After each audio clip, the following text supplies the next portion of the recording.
Ayan.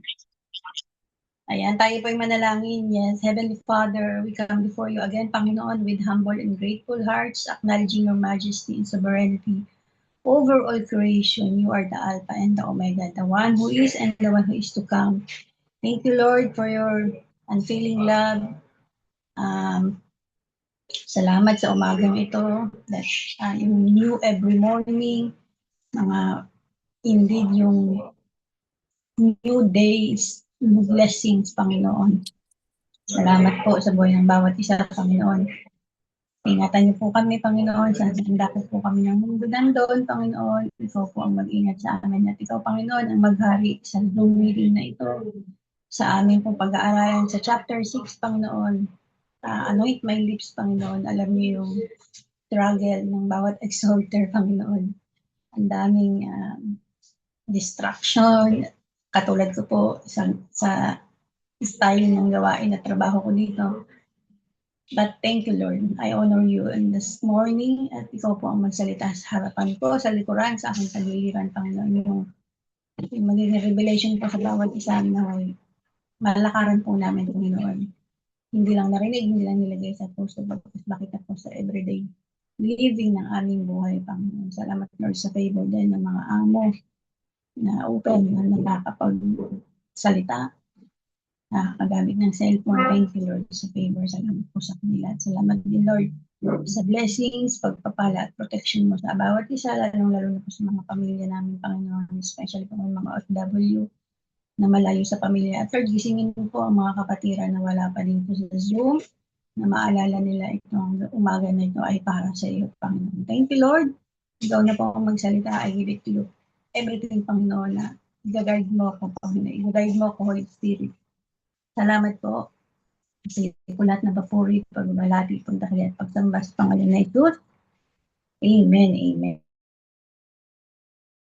Thank po ulit sa lahat. So, balikan po natin yung yung chapter 5 ng Ate Pao.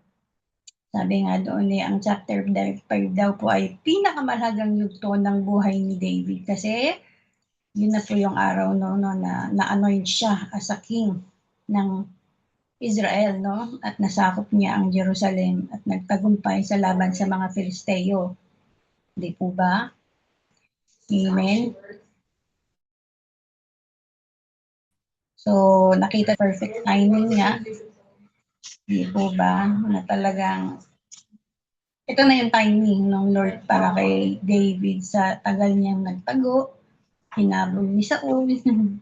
Dami nangyari, di po ba? But this is the time sa chapter 5 na yung takdang panahon ay laging perfecto, sabi nga dito. Na kahit matagal dumaan, tayo rin po sa matitinding pagsubok kung ano yung ipinangako ng Diyos ay tiyak na lulusin niya sa tamang oras. Amen? So ano pa, yung kahalagahan ng pagkakaisa, yung unity, sa chapter din 5 na yun po yung mga pinuno ng lahat ng tribe, Israel sa Hebron, para saksihan ang pagiging hari ni David, Madami, So, yung malaking kapangyarihan at pagpapala sa pagkakaisa. Like tayo, di ba, sa pamilya, sa komunidad, o sa simbahan, kapag isinantabi natin yung inggit at hidwaan, doon nagdidirekta ang Diyos ng tagumpay. Amen? So ano pa, ang dami pa, di ba? Yung sa huli, yung sa Filisteo na natalo nga niya, di ba? At nagtagumpay siya, dahil ba tinanong niya pa si Jesus kung ito na po ba? At sinagot naman siya ni Lord. Nandun nakita natin yung pagsasangguni talaga ni David kay Lord bago siya humakbang. Di po ba na ganun yung itinuturo din sa atin before we make decision, unahin muna natin yung sasabihin ni Lord. Pag sinabing no, manahimik. Pag sinabing yes, go. At pag sinabing maghintay po tayo ng taos puso. So ngayon po, nandito na po tayo sa chapter 6. So napakarami pong pag-aaralan sa chapter 6. I hope na makonsume ko yung oras at bibilisan ko po yung pagsasalita ko. At yung ating wifi ay sana po ay makisama. So ito na nga po tayo sa chapter 6. Nandito po yung makikita natin yung pagsayaw ni David. So hindi niyo po naabutan, nag-play po kami ng video na sumasayaw si David. I will dance like David dance yung title niya. So ito po na daily devotion Daily Truth for Daily Life. Good morning po everyone sa mga bagong pasok. So, ito na pong pag-uusapan natin. No, hindi ko na po ipapaplay yung audio, no, Ate Flores. Isasama ko na dito sa sasabihin ko. So, maiksi lang naman po siya. So, 2 Samuel chapter 6, sermon title ko po ay Ang Kaban at ang Sayaw ni David. Amen? So, may 4 po siya na part. So, ang part 1 po, ang unang subok at trahedya kay Uza. 2 Samuel 6 from verse 1 to 10. So, basahin natin, no?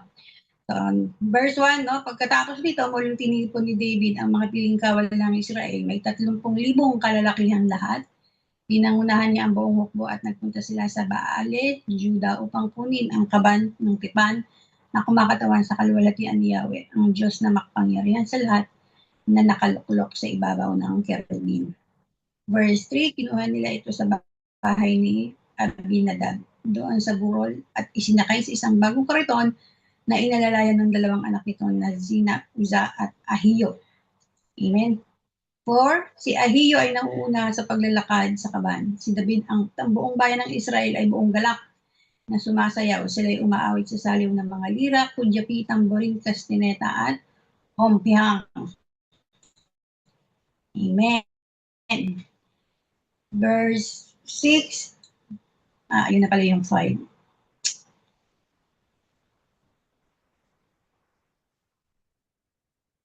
Wait lang po. Recording, Ako hindi na ko may makita pindot. eh. Okay. Ayan. Dito, balikan natin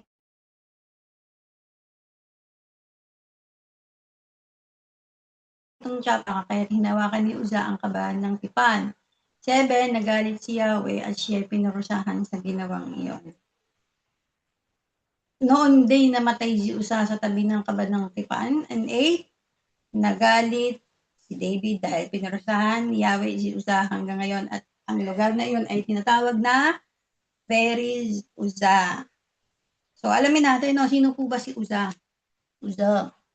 So, sabi ko po dito, no, si Uza ay nagmula sa lipi ng Libay, isang Libita. At siya ay anak ng isang lalaking nangangalang Abinadab. So si Uza ay lumaki sa bayan ng Kiryat Jearim, na kilala rin bilang Baala ng Juda.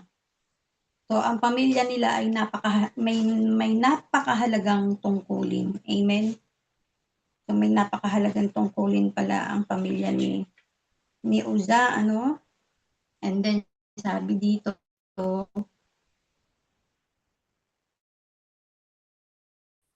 ayan, gaano katagal na nagbantay sa kaban. So, doon na natili ang kaban ng tipan sa bahay ng pamilya ni Uza sa loob ng, grabe di po ba, 20 hanggang 70 years.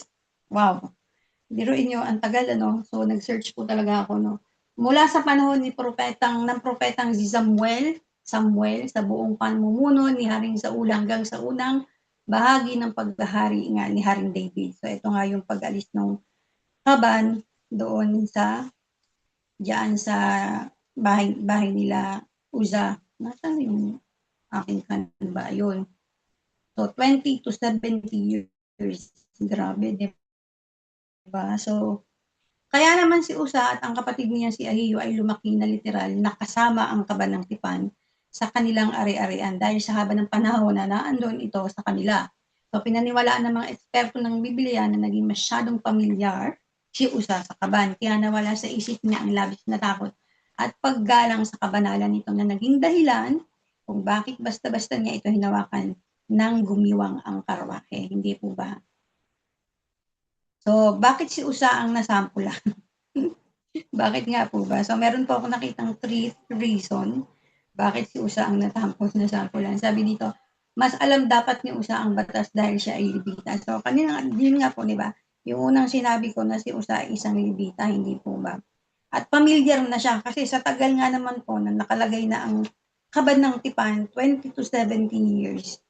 Eh, naging familiar na siya. Parang nadaan-daanan na lang niya yung, yung kabad ng tipan, 'di ba? Parang naging normal na lang sa kanila kasama yung mga gamit, sabi dito, no? dahil sa haba nga po ng panahon na naandun sa kanila. So nakakalungkot na at saka isa siyang Levite, di po ba? So yun yung nakakalungkot, no? Na dapat mas alam niyo isa, no, yung yung simbolo ng Ark of the Covenant, di po ba?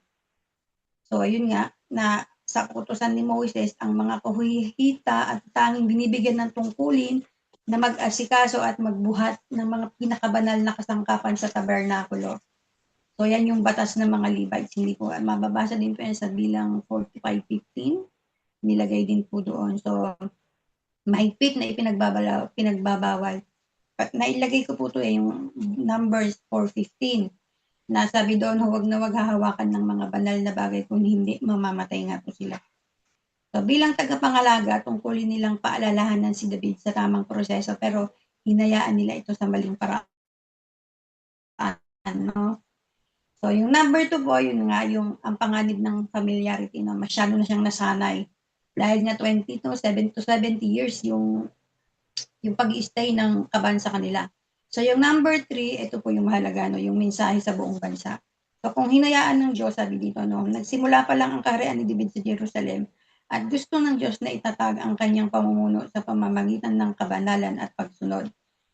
So sabi ko yan, inilagay ko po ito kasi napaka-importante po na malaman natin. No? Sabi niya, no, kung hinayaan ng Diyos ang pagkakamali ng isa dahil lang sa maganda ang intensyon niya, ipinapakita rito sa buong Israel na pwedeng balawalain ang mga utos ng Diyos basta't maganda ang iyong motibo. So ang parusa kay Usa ay naging matinding gising kay Haring David at sa buong bansa, kasama po tayo doon, na ang Diyos ay hindi pwedeng tratuhin ng basta-basta. Amen?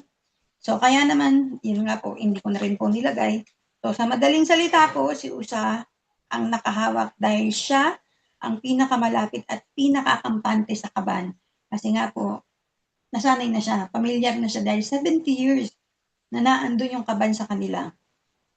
So kaya ang kanyang reflex na paghawak ang naging huling patak sa serye ng mga pagsuway sa utos ng Diyos. So di ba, so ayun nga, yung climax dito nung matisod nga yung baka, nadulas yung kaban, no? Biglang hinawakan ng Usa ang kaban para hindi ito mahulog. Dahil sa kawalan ng paggalang sa banal na bagay, biglang namatay nga si Usa at doon natakot si David. Amen? Amen. So ano pong pinapakita dito, no? Na pinapaalala sa atin, no? Yung Ark of the Covenant sa panahon nila. Pero sa panahon natin ngayon, which is Jesus Christ, hindi po ba? So, ang tanong dito, bakit nagalit ang Lord? Bakit kaya? Meron po, ito po, sabi diyan. Yun nga, sinabi po diyan sa bilang 4:15 na ayan nga kapag ang tolda ng tipanan at ang lahat ng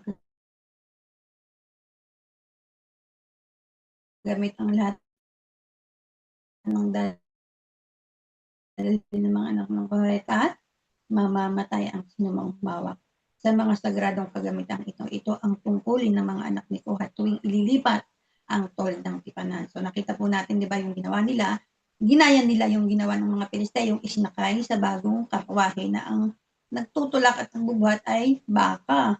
Pero ang dapat na magbubuhat ay yung mga nakatalaga na Levites. So, sa unang tingin, parang mabuti naman ang intensyon ni Usa, hindi po ba? Na huwag madumihan o masira ang kaban. Kaya parang gusto niya talagang salawin, no? Pero ayon po sa Biblia, ang ginawa niya ay tinuturing na isang kawalan ng paggalang o lapastangan, irreverence. So, bakit? So, malinaw, no, ang babala ng Diyos dito nga sa verse number 4, bilang number 4:15. Tahasang sinasabi ng Diyos na kahit ang mga paring itinalaga na magbuhat nito ay hindi pwedeng humawak ng direkta sa mga sagradong bagay kundi mamamatay sila. Di po ba may mga may mga hole? So sabi dito, may mga baras o hawakan na nakalagay sa gilid ng kaban para doon ito hawakan para habang binubuhat. So yung rod na isusuot po yun, alam niyo naman po yun, no? Tapos ipapasa nila dito sa kanilang balikat. So, ang pag-aakala po ni Uza na mas madumi daw ang lupa, sabi dito. Nilagay ko po ito . Kasi ang ganda pong i-reflect nito sa atin, no? Sabi dito, ang pag-aakalang mas madumi ang lupa, ayon sa mga theology, no? Ang ginawa ni Uza ay nagpapakita na inakala niyang mas masisira ang kabanalan ng kaban kung babagsak ito sa lupa. Pero sa mata ng Diyos, ang lupa ay sumusunod sa kanyang likha. Hindi po ba? Saan ba tayo ginawa, di ba? Sa lupa. So, samantalang ang kami ng tao na may kasalanan, ang mas hindi karapat-dapat humawak sa kanyang presensya na walang pahintulot. Amen? So, dahil dito, pumanaw si Uza sa mismong tabi ng kaban ng tipan. Ang lugar na iyon ay tinatawag na ni David na nga na Perez Uza, na ang ibig sabihin ay ang pagsiklab laban kay Uza. So, matapos ang pangyayaring ito, natakot nga po si David at itinigil ang paglipat sa kaban. So, dadako na po tayo sa susunod na part. So, dahil nga dito natakot si David kay Yahweh at sinabi niya, paano ko iingatan ang kaban ng tipan? Hindi niya ito mapanghasang dalhin sa lungsod ni David, kaya doon na niya inatid sa bahay ni Obed-Edom na taga-Gat. Amen? So, tuloy po natin. Tuloy ko lang yung pagbasa. So, ito na po yung part 2, no? Ang pagpapala kay Obed-Edom na mababasa po natin ng 11 and 12 verses lang po. Ayan. So, basahin natin. So, ayun na nga, 3 buwang nanatili roon ng kaban ng tipan ni Yahweh at pinagpala si Obed-Edom ang kanyang sambahayan. Amen. Wow. So, may nagbalita kay Haring David na pinagpalang mabuti ni Yahweh si Obed-Edom. Ito ikinagalak niya, kaya kinuha niya ang kaban ng tipan at dinala sa Jerusalem. So, sabi po dyan, no, ang dami kong So, ang pagpapala nga kay Obed-Edom. So, nanatili nga po noon ng 3 months. Sa loob ng 3 buwan, no, sa halip na may mamatay o may mangyaring masama, pinagpala ng Diyos ang buong pamilya at ari-arian ni Obed-Edom. So, nang mabalitaan ito ni David, na-realize niya na ang kaban ay hindi sumpa, kundi isang malaking pagpapala kung irerespeto at iingatan sa tamang paraan. Isipin niyo po, no, example, no, sa may dinalang high-end na mamahaling sports car sa garahe mo, no, kung hindi mo alam i-drive at nagwala ka, so mababangga ka. Gaya ni Uza, no, pero kung inalagaan mo at nirespeto mo ang makina, safe at magbe-benefit ang buong pamilya mo sa ride, gaya ni Obed-Edom. So, alamin po natin, sino si Obed-Edom? So, sinerge ko to. At dito ko rin nalaman. At malalaman nyo rin. Sino pong nakapag-advance reading at nag-search kay Obed-Edom? Sige nga po, mag-heart emoji. Bibigyan ko ng Gcash. Siyempre si Tatay Chris alam niya. Exempted ka na, Tatay Chris. So, ewan ko, this is the real picture of Obed-Edom, ano? So, sabi dito, no, si Obed-Edom at ang kanyang pagkatao, no, ang katangian niya isang taong may takot sa Diyos, mapagpakumbaba, at handang tumanggap ng isang responsibilidad na kinakatakutan ng iba. Amen. O syempre, no, pag ikaw ba naman ibilinan ng Ark of the Covenant, di ba? Hindi lang basta-basta, yun nga, di ba? Sa Numbers 4:15, kapag hinawakan mo ng basta-basta, mamamatay ka talaga. So, kaya, si Obed-Edom, no? So, nagtanong ako, sabi ko, bakit, ano ba yun, nagkataon lang ba yun? Na talagang si Obed-Edom. So, nagbasa din po tayo, ano? Basahin muna natin to. So, si Obed-Edom ay kilala bilang isang Giteo, Gittite. Sa unang chronicle po, mababasa at madadaanan po natin ang kwentong ito ng pamilya ni Obed-Edom. So, siya ay binanggit bilang isang Levite na naglilingkod bilang bantay pinto, doorkeeper at manunugtog para sa sanctuaryo. Bilang Levita mula sa angkan ng mga Kohatites, karapatan at tungkulin niya na pangalagaan ang mga sagradong bagay tulad ng kaban. Ang taguriang Giteo ay maaaring nangangahulugang nagmula siya sa bayan ng Gat-Rimon, isang lungsod ng mga Levite, o kaya naman ay may makoneksyon sa lungsod ng mga Gat ng mga Piliseyo, ngunit tapat na naglilingkod sa Diyos ng Israel. Amen? Amen. And then, So, anong nangyari nung ilagay sa kanya ang kaban ng tipan? Ang sabi po dyan, pinagpala ng Diyos ang buong sambahayan niya. Nasa verse 11 po yun. Bale, ang istorya lang po ni Obed-Edom, 11 and 12. Pero kung isa-search niyo po, naku po, ma-amaze kayo. So, nag-search po ako na para mas maiintindihan natin. So, ito nga ang sabi diyan, pinagpala ng Diyos ang buong sambahayan. So, that means sambahayan. Alamin natin isa-isa. Ano ba itong mga pinagpalang ito, no? So, mababasa po at madadaanan natin sa Chronicles. Pero lalagyan ko lang po ng maiksi lang. So, ayan, number 1 na pagpapala ng maraming anak. Kasaganaan ng mga lahi. Kasi daw po nung unang panahon, pag marami kang anak, ay pinagpala ka talaga. Hindi naman po, di ba? Totoo naman, di ba, sa atin. Pero ngayon, no, parang pag marami kang anak, anong sinasabi ng tao?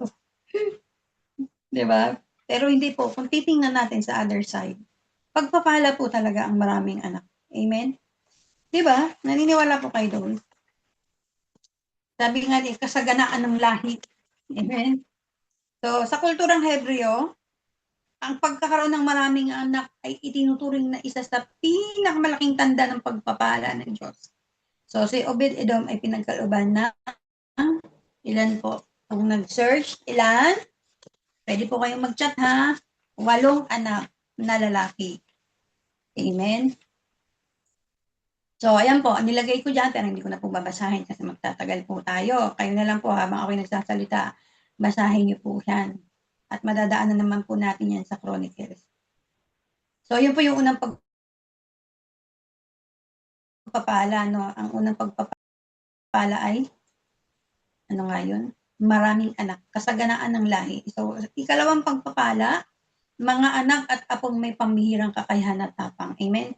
So, hindi lang basta dumami ang kanyang pamilya, kundi ang kanyang mga supling ay naging mga pinuno na kilala sa kanilang kahusayan, lakas, at kakayahan. Amen? Grabe, di ba? Maraming anak at mga talented pa yung mga anak, no? May kanya-kanyang husay ng lakas at kakayahan. So, mga lalaking makapangyarihan, kasi nga wala yung anak niya lalaki, hindi po ba? So, ang kanyang mga apo, mga anak ni Semyas, yung unang anak niya, no? Ay mga inilarawan sa Biblia bilang mga lalaking makapangyarihan sa katapangan at mga pinuno ng sambahayan ng kanilang ama. Madadaanan po natin yan sa Chronicles. Amen. Kakayahan sa paglilingkod. No, ang buong angka ni Obed-Edom na may kabuuang 62 na lalaki, pero inyo po ay kilala bilang mga taong may kakayahan at lakas para sa, grabe no, may 62 na lalaki ang lahi ng Obed-Edom. Para sa lakas, nasaan na yun? Ay, bakit na wala? Basta yun. Para sa lakas. Nawala na po ito. So, kung titingnan natin, no, yung mga anak niya, puro lalaki, and then yung mga apo niya na biniyayaan ng pangyarihan. Amen? Amen. Grabe, di ba? So, yung number 3 po, no, ayun pala, para sa lakas, para sa paglilingkod. Amen. Kaya pala hindi ko makita. Ayan, na mababasa rin po sa 1 Chronicles 26 verse 8. And then yung pangatlo po, may promotion ang Obed-Edom, no? So, nung ibinalik na ni David ang kaban sa tolda nito sa Jerusalem, hindi natapos doon ang ugnayan ni Obed-Edom sa kaban mula sa pagiging taga-ingat sa sariling bahay. Siya at ang kanyang pamilya ay binigyan ng permanenteng marangal na posisyon sa opisyal na pagsamba ng Israel. Amen? So, hindi doon natapos. Nung mailipat na sa Jerusalem, kasama pa rin sila. So, naging bantay pinto, doorkeeper sila ang itinalagang nagbantay sa tolda at sa templo upang matiyak ang kabanalan at kaayusan nito. Mababasa din po natin yan sa Chronicles. The 15:8, no, kay Obed-Edom at sa kanyang pamilya, ipinagkatiwala ang timog ng pintuan at ang bahay-imbakan, storehouse. Amen. Wow. Na isang napakahalagang responsibilidad. Amen. Biruin nyo. Diba? Nung hindi sinadya, talagang nakatakda po kay Obed-Edom. Kasi nung nahulog yung kaban, yung pwesto po na kung saan nahulog, malapit po doon yung bahay ni Obed-Edom. And then nagkataon nga na ang Obed-Edom ay sumusunod sa Panginoon. So, naging manunugtog sa pagsamba. So, binabanggit din po dyan, no, sa Chronicles. Nasa Chronicles po lahat, no, na itong mga sila ay naging itinalagang tugtog ng alpha upang mamuno sa masasayang pagpupuri sa Diyos. Amen? Amen. So, di ba, nakita natin, no? May pinagpalang anak, lahi, yung kanyang mga apo, nagkaroon ng katungkulan at may mga kakayahan, no? May mga lakas and promotion. Ito. And then number 4 po, katiwala ng mga kayamanan ng templo. Wow! Sino po ang gusto niyan? Gusto natin yan, di ba? Maging katiwala ng kayamanan ng templo.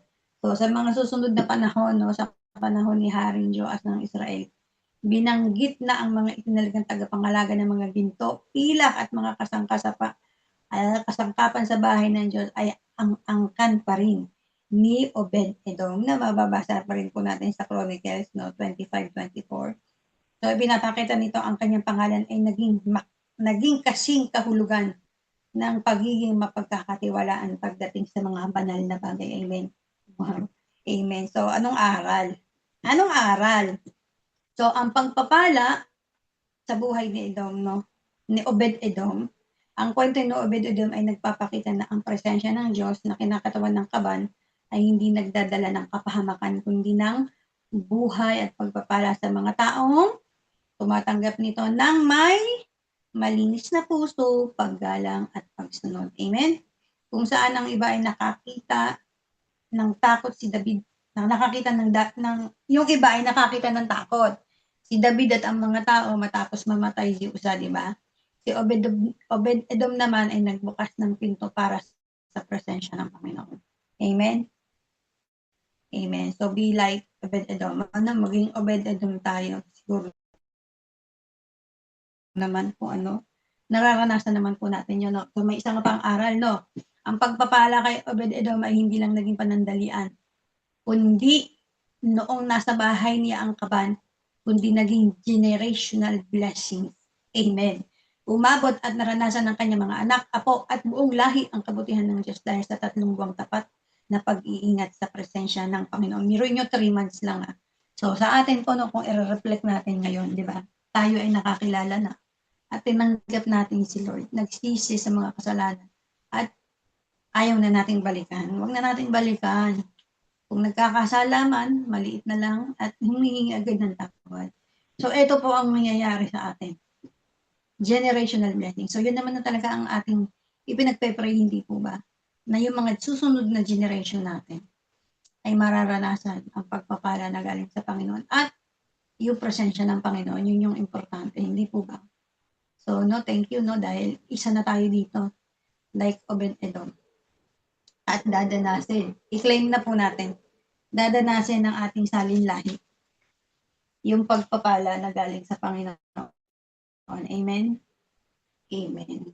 So, galangin, irespeto, at yung open heart, at alamin, at kilala naman po natin ang Lord, no? Sumunod lang tayo, obedience. Lagi nga po, di po ba? Obedience is the matter. And ang pagsunod talaga ay may pagpapala. Amen? At ang pagpabago ng puso, no? So, hindi lang tayo susunod, kailangan baguhin, no? Talagang kaskasin, no? I know na sa akin po hanggang ngayon, may dinidevelop pa rin po talaga, na, andun pa rin talaga na nakakapagsalita, no? But praise the Lord, no, na guard your heart. So, para makamtam natin yung generational blessings. At kiniklaim na po natin ito. Amen sa buhay ni Obed-Edom. So, yung part 3 po ng story, no, ang tagumpay at ang pagpasok at ang sayaw ni David. Ayan na, sasayaw na si David. I will dance like David danced. So, basahin po natin, no, na mababasa natin sa 13 to 19 verses. So, hindi pa man nakakalayo, nakaka-6 na hakbag pa lamang ang mga may dala ng kabanang tipan, pinahinto na sila ni David at nagantog sila ng isang toro at isang pinatabang baka. Amen. Sa sobrang saya, no, ni David, ayan, napasayaw talaga siya. So, 14, isinuot ni David ang isang linong epod at nagsasayaw siya sa harapan ni Yahweh. 15, Habang lumalakad ang mga Israelita, nagsisigawan sila sa tuwa at hinihipan ang mga trompeta. And then, 16, i-play ko lang to habang ako nagsakay.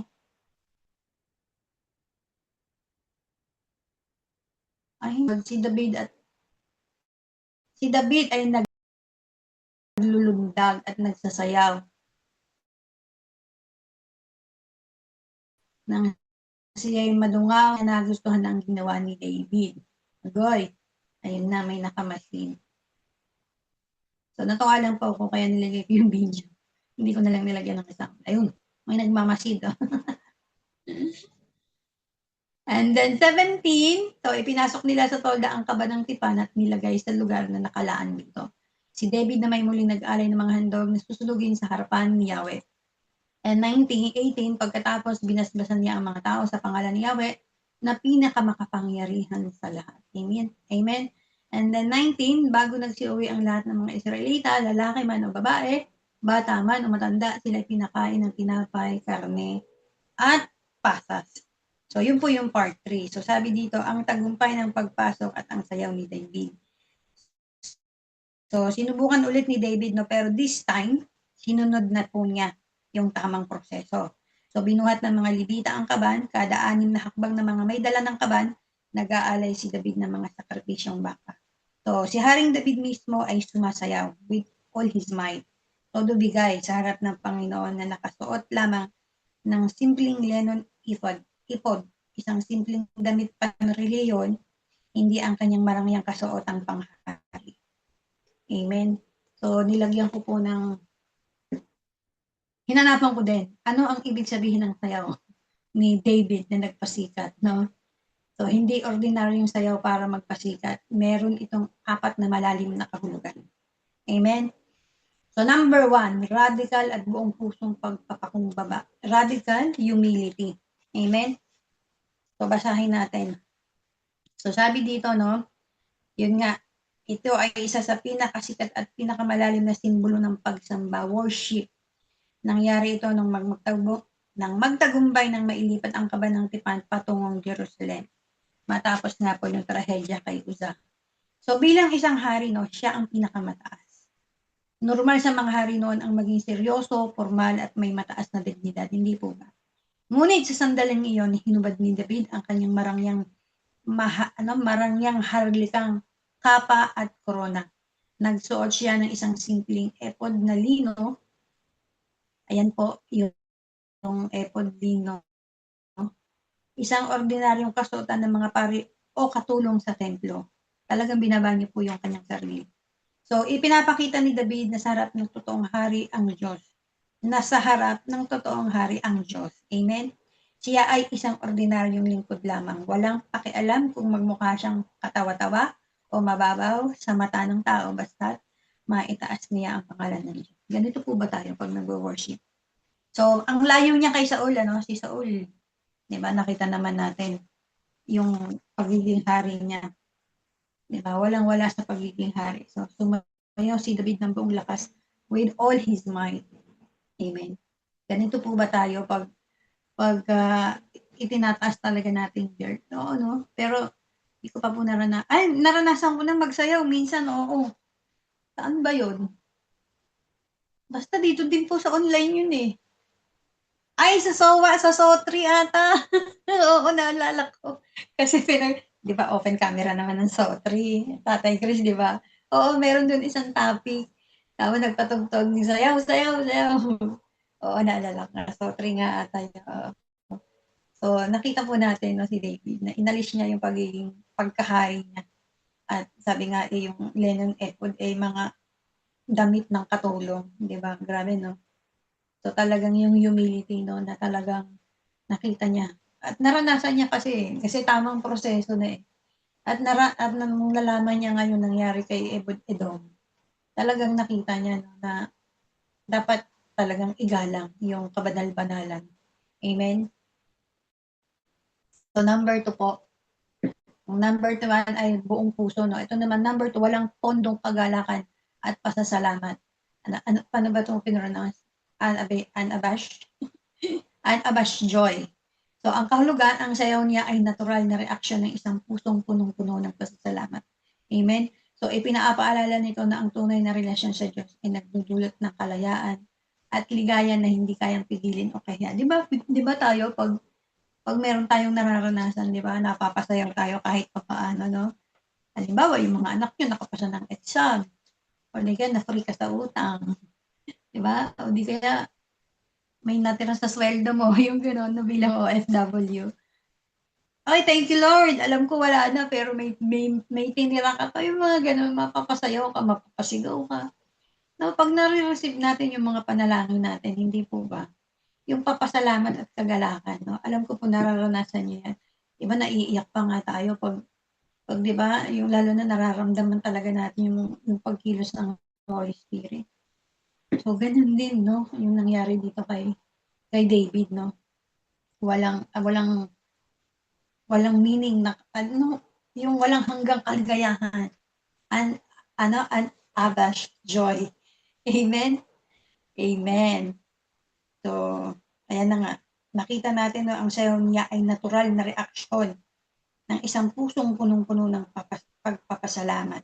So, ipinaapala nila na ang tunay na relasyon sa Diyos ay nagdudulot ng kalayaan at ligaya nga. Inulit ko lang pala, sorry po. So, ayan po yung number 2, no? Walang pondong kagalakan at pasasalamat.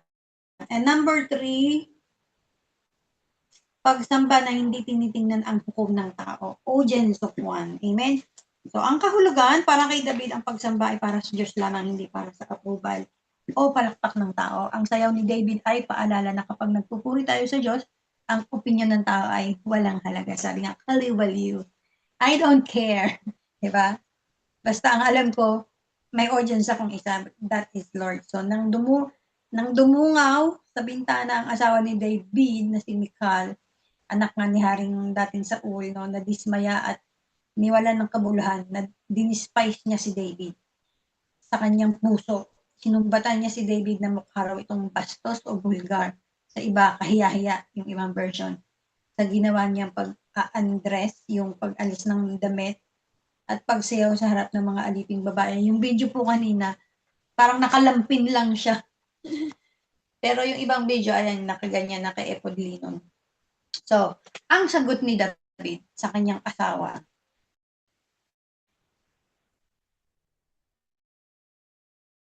ay, wala pala dito, na andun pala sa kabila. So, tapusin ko po yun, no. Ito po yung number 3 naman, no. Yung number 3 na meaning, pagsamba na hindi tinitingnan ang hukom ng tao. Amen? Hindi niya kailangan ng palakpak ng iba. Basta ang alam niya, ang Diyos ang kanyang audience. One and only audience. Audience of one. Amen? Amen. So, yung number 4 po ay ang panunumbalik ng spiritual na focus ng bansa. Amen? So, sabi dito, no, sa ayan, sa madaling salita, ang sayaw ni David ay simbolo ng pagsambang. Walang itinatago, walang hinihinging kapalit, at walang takot na sasabihin ng iba. Ito ay pagpapakita na kapag naramdaman mo ang kabutihan at presensya ng Diyos, ang buong katawan, lakas at emosyon ay kusang magpupuri sa Kanya. Amen? So, sa panahon ni Haring Saul, binaliwala ang kaba ng tipan. Sa pamamagitan ng kanyang pagsayaw sa unahan ng prosesyon, pinangunahan ni David ang buong bansa na ibalik ang Diyos sa sentro ng kanilang pamumuhay at kultura. Kasi nawala nga po yun nung si Saul ang naging hari. So, ang nakalagay dito, no, buong bansa, kasama po tayo dyan. So, ginawa niyang pambansang selebrasyon ang pagbabalik ng kabal. Amen? Amen. So, ayan nga po, no, pagsambang walang itinatago, walang hinihinging kapalit, at walang takot sa sasabihin ng iba. Ganito po ba tayo?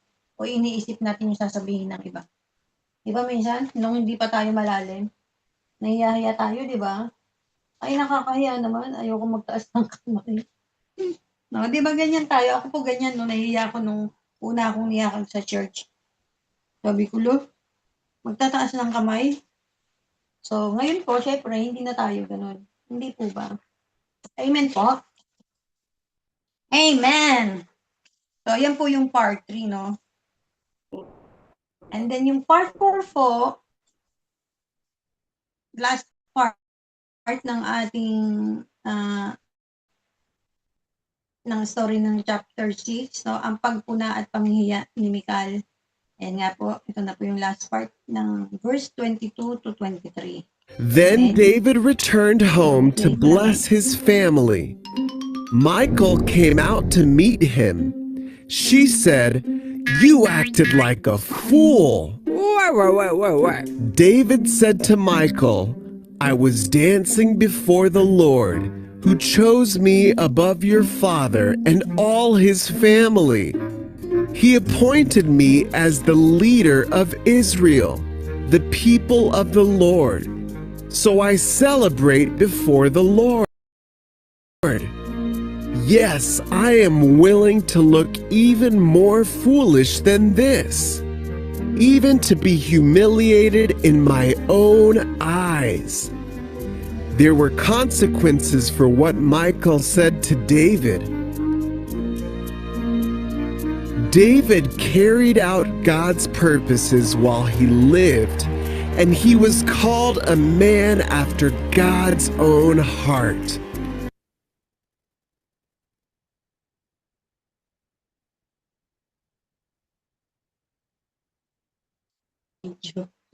So, ayun nga, no, yung pag-uwi ni David upang batiin ang kanyang pamilya, sinulubong siya ni Michal na may ganitong pagbati. Dakilang araw ito sa hari ng Israel, parang baliw na nagsasayaw sa harapan ng mga aliping babae ng kanyang mga tauhan. So, nakita talaga natin, no, yung pagmumurmur ni Michal. At sumagot si David, "Ginawa ko yan upang parangalan si Yahweh sapagkat sa halip na ang iyong ama at ang kanyang sambahayan, ako ang pinili ni Yahweh na mamuno sa Israel at patuloy pa akong magsasayaw upang parangalan si Yahweh. At gagawa pa ng mas masahol." Siyempre nyo, mas masahol pa dito. Sa tingin mo'y hamak ako dahil sa aking ginawa, ngunit sa paningin ng mga babaeng iyon ay marangal ang ginawa ko. At ang naging parusa nga po ni Michal, hindi siya nagkaanak hanggang sa siya ay mamatay. Diba? Napakasaklap ng nangyari, no? So, yun nga, hindi lahat ay natuwa sa naging reaksyon ni David. Unang-una na nga yung si Michal, na nakadungaw sa bintana at hinahamak siya sa kanyang puso. Hindi siya sinasabi, pero yung puso naman niya. So, no, dahil sa tingin niya ay kahiyaya ang ginagawa ng hari. So, ayun nga, nung hinarap siya, so, diba, dapat nasuportahan niya yung asawa niya. But, yung narinig pa natin ay ganon. So, ayun na nga, ang naging consequence ng ating Michal, hanggang sa mamatay, hindi siya nagkaanak. Diba? Parang, sayang naman. Pero madami pong asawa si David. So, ano ang pangunahing lesson at application, mga ate? So, ito po ang ating pangunahing application. Number 1, ang pagsunod ay mas mahalaga kaysa sa convenience. Amen? Amen. So, hanapin natin. Nasaan na yun? So, ang kabanang tipan ay may specific manual, no? Dapat itong buhatin ng mga pari gamit ang kahoy na hawakan.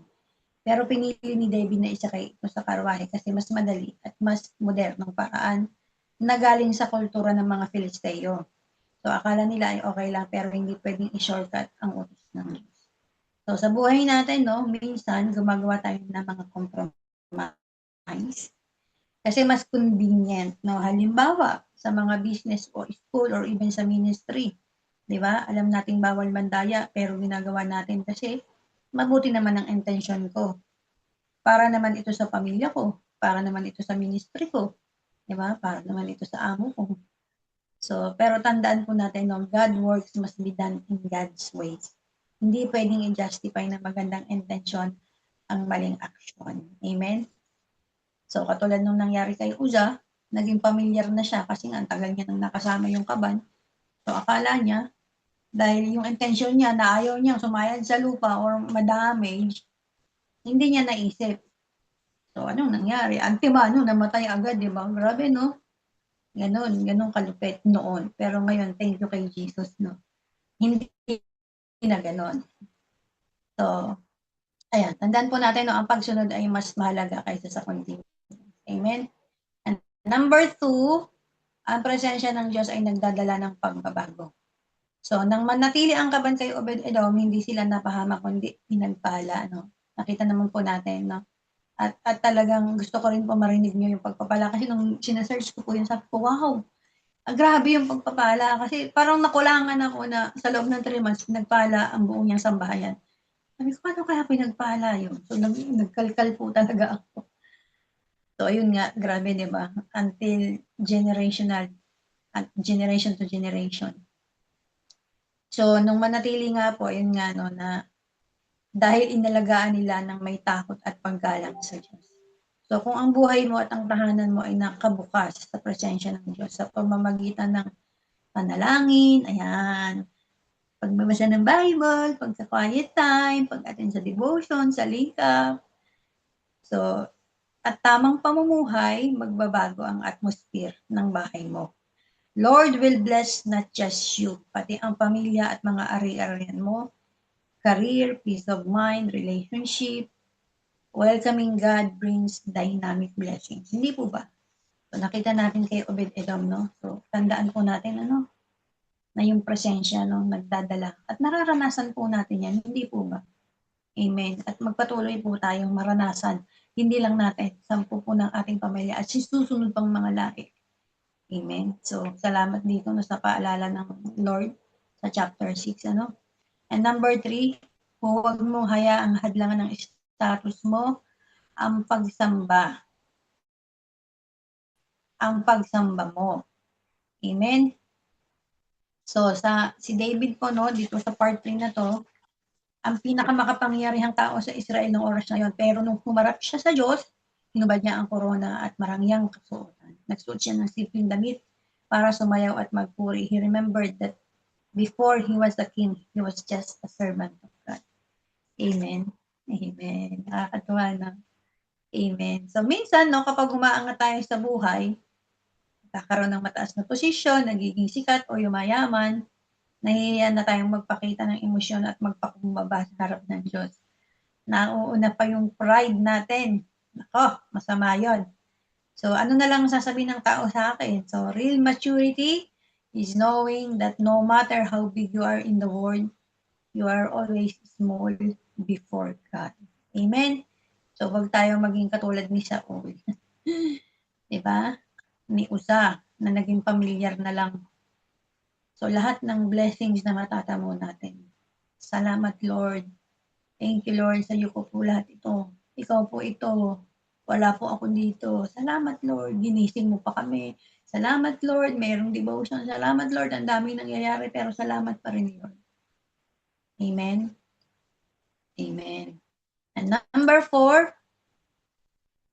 ito yung sagot ni David doon. Nahuli pala siya. So, hindi ko nababasahin. Doon na tayo sa number 4. And number 4, mag-focus sa audience of one. Amen? Amen. Ayan, malapit na po, no? Ito na yung last, no? So, si Michal ay nakatutok sa reputation sa paningin ng ibang tao, habang si David naman ay nakatutok lang sa paningin ng Diyos. Mas pinili ni David na magmukhang undignified sa tao, huwag lang maging unfaithful sa Diyos. Sana no, nawa, no, hindi sana. Nawa no, na maging ganito na tayo. Ganito na, no? Ay claim na natin na talagang ibinababa natin kung anong mayroon tayo. Dahil lahat naman ito ay galing sa Panginoon. Thank you po, Lord, sa pagtuturo everyday. So, application, kapag naglilingkod ka o gumagawa ng mabuti, ang tanungin mo lagi, para kanino ba ito ginagawa? Di ba? Para kay Lord, syempre. So, para ba sa mga likes mo sa social media? Para mapansin ng boss o ng pastors? O para talaga kay Lord? So, nasa inyo na po ang kasagutan, no? Live your life for an audience of one. Ang Diyos lang.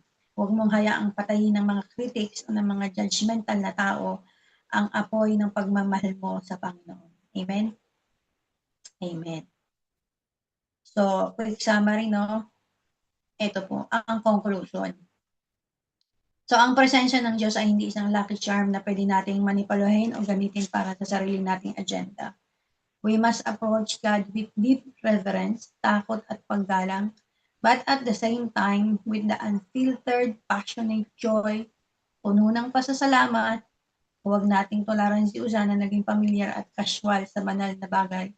At huwag nating tularan si Mikal na pinairal ang pride, maging katulad tayo ni David, sumusunod sa kalooban ng Diyos at handang maging mababaw sa paningin ng mundo, maitaas lang ang pangalan ng Panginoon.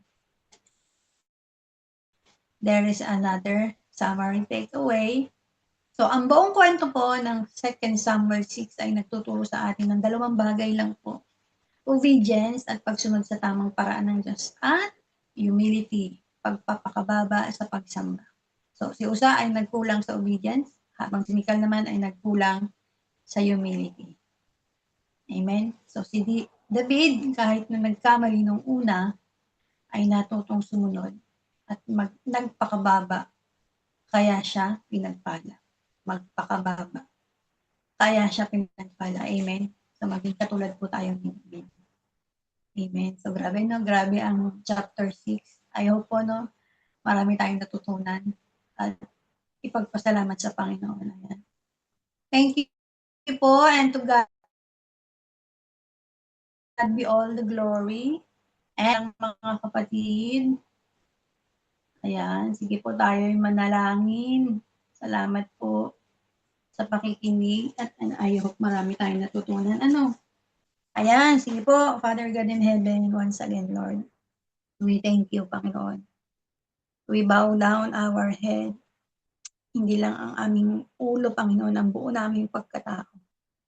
Wala po kami dito sa inyong harapan, kundi po dahil sa inyo, Panginoon. Salamat, Panginoon, sa pagtuturo everyday, pagbabago ng puso, ng buong pagkatao po namin. Na wala kaming dapat ipagmalaki at hindi kami maging pamilyar, Panginoon. Yung reverence, yung paggalang sa'yo ay lagi namin ilagay sa puso at isip na hindi ka lang hilingan or hindi ka lang hinihingaan na pag kailangan namin, hihiling lang kami ng gano'n-gano'n. Lord, salamat sa katuruan dito sa chapter 6 na maging katulad po kami ni David na walang pakialam sa sasabihin ng tao, basta mapaglingkuran ka, maging yung malugod ka sa pagsasayaw, sa pagpuri sa'yo. Thank you, Lord. Naturuan po kami everyday, Panginoon, na igalang ka at lagi kang pasalamatan sa lahat ng aming natatamo, Panginoon. Kaya Lord, salamat po sa mga aming nare-receive, sa mga blessings, protection, Panginoon. Mahirap pa nang nangyayari sa mundo, ang daming naririnig, kaliwat kanan. But Lord, thank you, dahil yung manatili ka po sa amin, Panginoon, yung presensya mo ay sobra pong malaking ginhawa sa mga puso po namin na this is all your plan, Panginoon. Let your will be done po sa mga buhay ng bawat isa. Lord, sa buhay ni Ate Jen, sa kanyang nanay, kay Ate Mati, sa kanyang pinsan, sa pagkawala, even kay Ate Tin, Panginoon, sa aming leader, Panginoon. Tulungan niyo po, Panginoon, ang pamilya, ang bawat pamilya, Panginoon. Lahat po kami dito, hindi ko man po maisa-isa yung mga nandito po. Sa group na ito, Panginoon, yung mga kapatiran sa link up, sa Connect Experience. Lahat po ng aming pamilya, Panginoon, kung nakakaranas ng pain sa puso, nawala ng mahal sa buhay, may na-hospital, may nagkakasakit. Even po yung nakilala ko sa Connect Experience na si Ate Jade, Panginoon. Samahan niyo lang po kami, Lord. Samahan niyo po kami sa mga nangyayari. Sobrang pasasalamat na po namin, Lord, kasi yung presensya mo na andyan na hindi kami dapat matakot. Bagkus ay manatili kami sa aming faith na lahat ito ay mangyayari. At ang mahalaga doon, Lord, yung nandun ka sa tabi namin, Panginoon. Kaya, Lord, thank you po, Panginoon. At naway yung lalakaran namin, Panginoon, yung pinalalakad niyo sa bawat isa, Panginoon, na hindi lang kami yung makaranas, Panginoon, especially po yung aming family, Panginoon. Kaya patuloy po kami na humihingi ng wisdom, ng katatagan, ng tapang, Panginoon, na hindi kami matakot mag-share ng inyong salita at wisdom na nanggagaling sa inyo, Panginoon, para masabi namin kung ano talaga at sino ka sa buhay namin, Panginoon. na dapat nilang malaman, Panginoon. Thank you, Lord, sa bawat araw na tinuturuan po kami, sa bawat chapter na nire-remind niyo kami, Panginoon, na hindi lang namin nilagay sa tenga, nilagay sa nguso o sa puso, bagkus kalakaran po namin like David. Sobrang nagpapasalamat na yung wala siyang pakialam, basta ikaw yung audience niya na nakikita. At yung tamang pagsunod sa kaban ng tipan, Panginoon. Salamat, Lord, sa inyong anak na si Jesus, na lahat ay kinuha na, Panginoon. Thank you, Lord. Walang hanggang pasasalamat, Panginoon. Kayo na po ang bahala sa aking mga kapatid, Panginoon. Ano man po pinagdadaanan, Panginoon. Samahan niyo lang po kami, Panginoon. At patuloy sa pananampalataya, yung faith namin na mag-grow and mag-grow and mag-grow and mag-deep pa, Panginoon. Lumalim pa ng lumalim. Hanggang sa kami ay yung aming yung purpose namin sa buhay, Panginoon. We will fight the good fight. We will finish the race, Panginoon. Thank you, Lord. Thank you po sa bawat isa. Kayo na po mag-ingat, Panginoon. Ingatan niyo po ang aking mga kapatid sa mga gagawin pa nila, sa mga matutulog, Lord, kalakasan ng katawan, Panginoon. Ingatan po yung mga nasa trabaho, like Ate Pau, ingatan niyo po pag-uwi, Panginoon. Yung mga pauwi pa lang at yung mga magtatrabaho po, ingatan niyo po, Panginoon. Kayo na po ang bahala sa amin, Lord. Maraming salamat po, Panginoon, sa araw na ito. We love you, Lord. We honor you. We praise you. Tanggapin po ang pinakamataas na papuri, pagluwalhati, pagdakila at pagsamba sa pangalan ni Jesus, kasama ng banal na Espiritu. Amen. Amen. Amen. Amen. Ayan, maraming salamat po, mga kapatid. Thank you so much, Ate Fritz, no? Thank you po. Ngayon po, before we go to our breakout room for our next question, paki-prepare po yung ating mga bread and juice elements. It's the first time we're gonna be doing this. Sige po, tayo ay lumapit sa Panginoon. Basahan po natin kung pwede may lagay niyo po ang 1 Corinthians chapter 11 verse 23. Magpapasa po tayo hanggang 25.